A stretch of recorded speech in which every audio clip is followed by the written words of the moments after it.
Nous devons être la tête et non la queue. Nous devons prospérer à tous égards.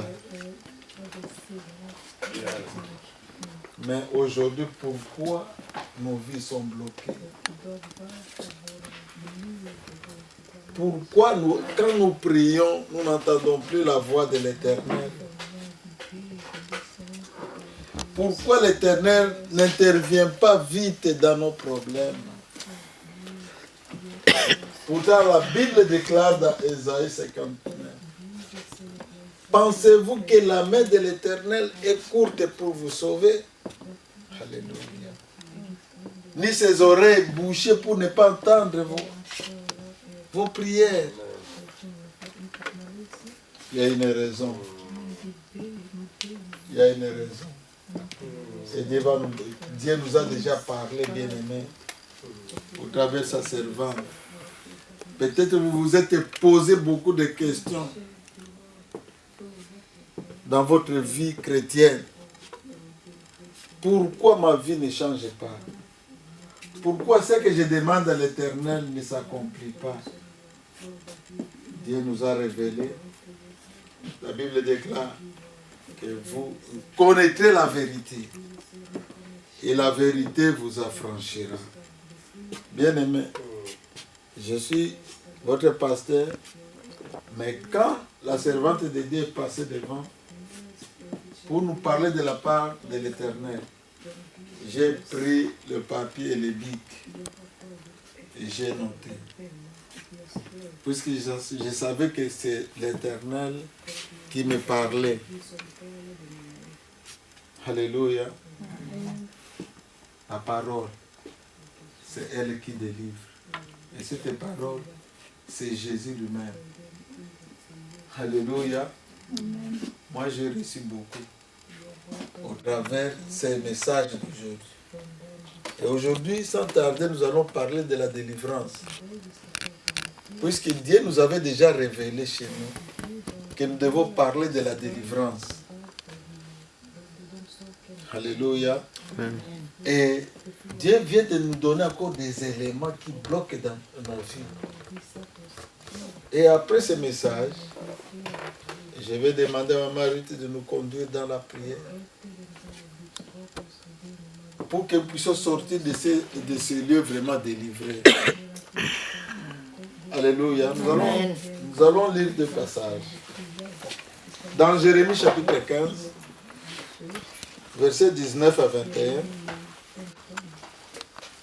Et Proverbes chapitre 3, versets 5 à 6. Nous commençons par Jérémie. Oh,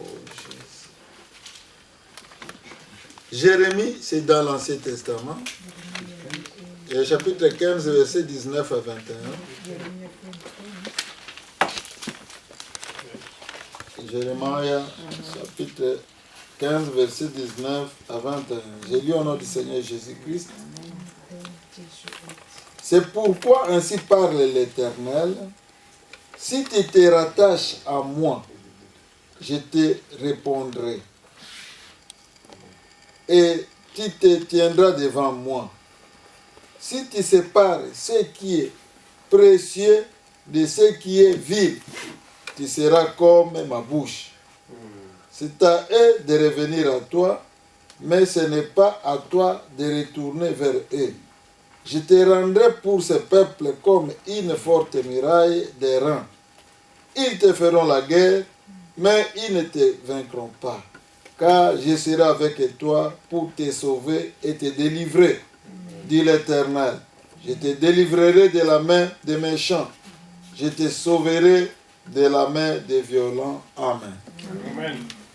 Je vais lire aussi dans le livre des Proverbes, chapitre 2, verset 9, verset 5. Proverbes.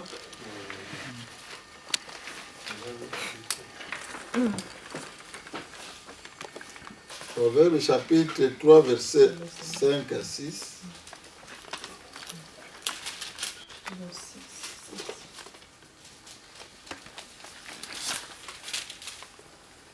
3, versets 5 à 6, j'ai lu au nom du Seigneur Jésus-Christ. Confie-toi en l'Éternel de tout ton cœur et ne t'appuie pas sur ta sagesse. Reconnais-le dans toutes tes voies et il aplanira tes sentiers. Ne sois point sage à tes propres yeux. Crains l'Éternel et détourne-toi du mal. Ce sera la santé pour tes muscles et un rafraîchissement pour tes os. Amen. Amen. Alléluia.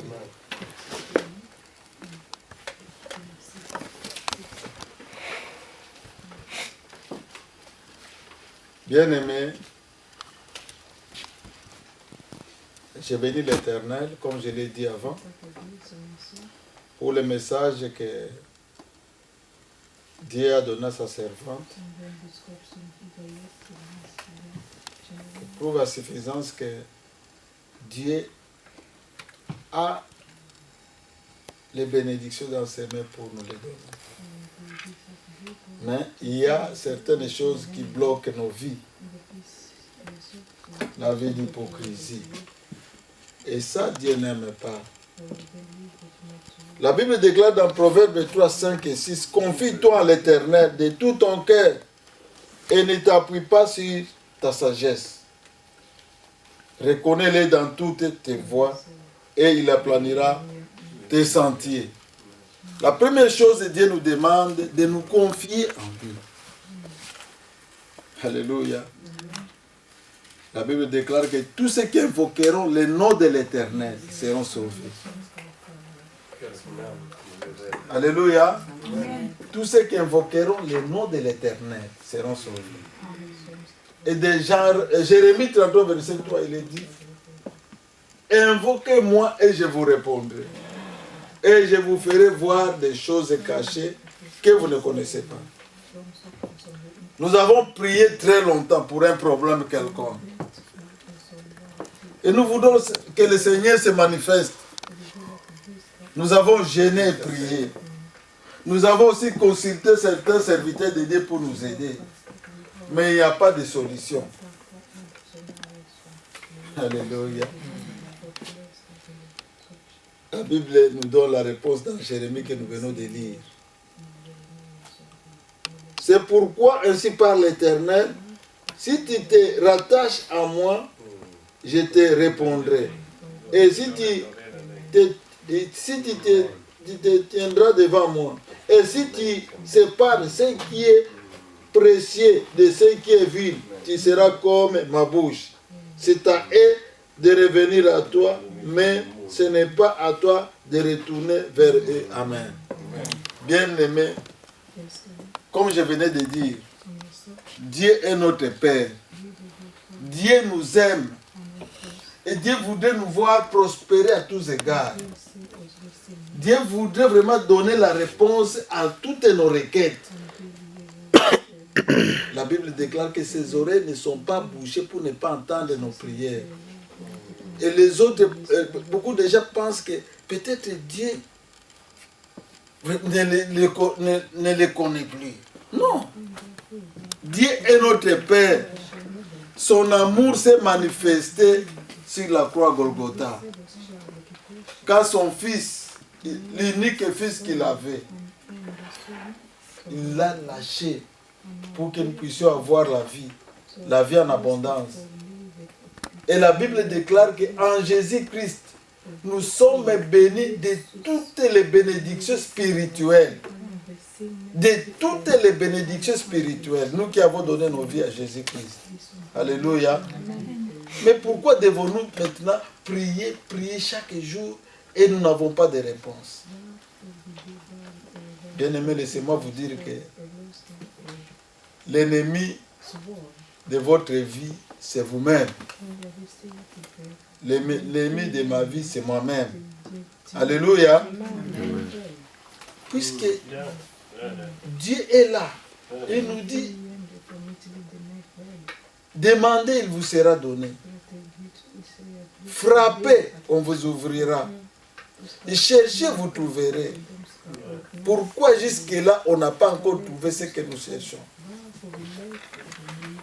Ce n'est pas que Dieu n'entend pas nos prières. Ce n'est pas que Dieu n'aime pas vraiment nous donner ce dont nous avons besoin. Mais il y a quelque chose. Il y a deux raisons principales.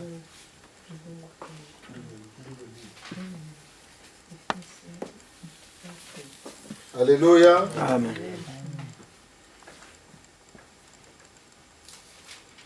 Si tu sépares ce qui est précieux de ce qui est vil, tu seras comme ma bouche. On nous a cité certaines choses ici qui bloquent nos vies. Même si on ne l'a pas dit tout haut. Beaucoup de gens pensent que Dieu ne répond pas seulement à nos requêtes puisque nous avons commis le péché d'adultère. Il y a beaucoup de choses qui bloquent nos vies, qui empêchent que Dieu ne puisse pas vraiment agir vite dans nos vies.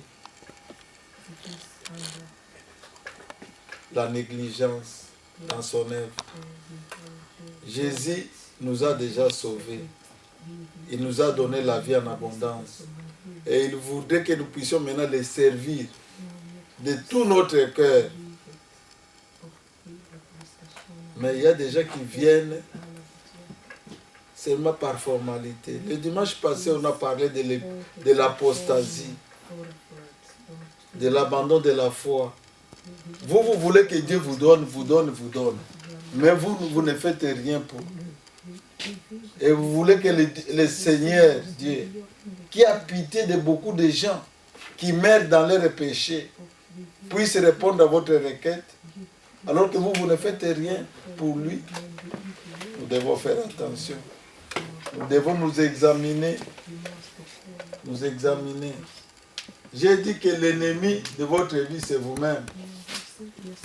Vous pouvez chercher, vous pouvez prier. C'est bien. Dieu voudrait que nous puissions prier, chercher